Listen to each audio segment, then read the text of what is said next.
Oh yeah, the process of making bourbon is pretty simple, and I can give you the Bourbon 101 class. I mean, we bring in grains, whole kernel, here to the plant at Beam. What kind of grains?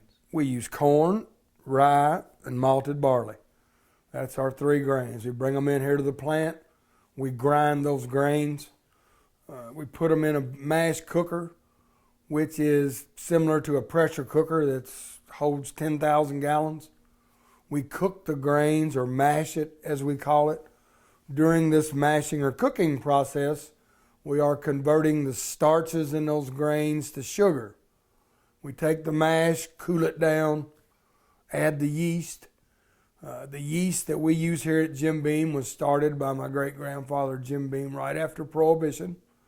And every time we make a new batch of yeast, we inoculate the new batch with some of the old batch. So we're using the same strain of yeast today that Jim Beam started right after Prohibition. This yeast, during the fermentation process, it eats up the sugar that was made during the mashing. As it eats up that sugar, it makes two things: CO2, a colorless gas, and alcohol. We don't worry about the gas, we're looking for that alcohol. After about 4 days of fermentation, depending on the temperature we started the fermentation process at, it'll go anywhere from 3 to 5 days, but about a 4-day process. All of the sugar has been eaten up, and we call the mash distiller's beer. We take this distiller's beer, which has an alcohol content about like a bottle of beer, and run it through the beer still. We use a column still for our first distillation.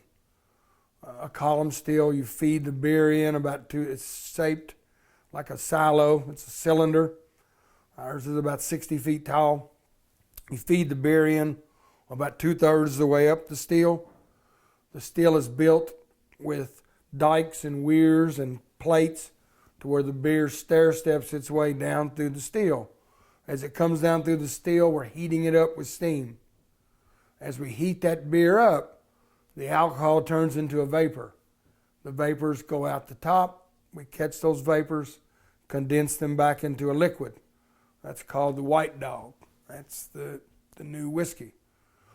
We distill the whiskey twice. We run it down through a pot still called a doubler or a thumper, where it's full of this clear whiskey. We heat it, turning it into a vapor for a second time. Catch those vapors, condense them back into a liquid. Take that liquid, put it in the charred white oak barrels, put it away in the aging rack houses here in Kentucky, and let nature take over. Hot summers, the whiskey expands, going into the wood, passing through the caramelized layer of sugar that was set up in that barrel when the barrel was built and charred at the cooperage. In the wintertime, when the weather gets cold, the whiskey contracts and comes out. So during the change of seasons here in Kentucky, you get an inward and outward flow of whiskey through the caramelized layer of sugar that was set up during that charring. That's where we get 100% of the color and probably 70% of the flavor in the bourbon. Also, during the aging, we lose 4% a year to evaporation. That's always been called the angel's share. Losing the angel's share during the aging concentrates the flavor in what's left behind in the barrel. That's why you see these extra aged bourbons have much more flavor than younger bourbons. After we bring the bourbon out of the barrel, it's chill filtered, reduced down to the bottling strength, goes into the bottle, and then it goes on the shelf.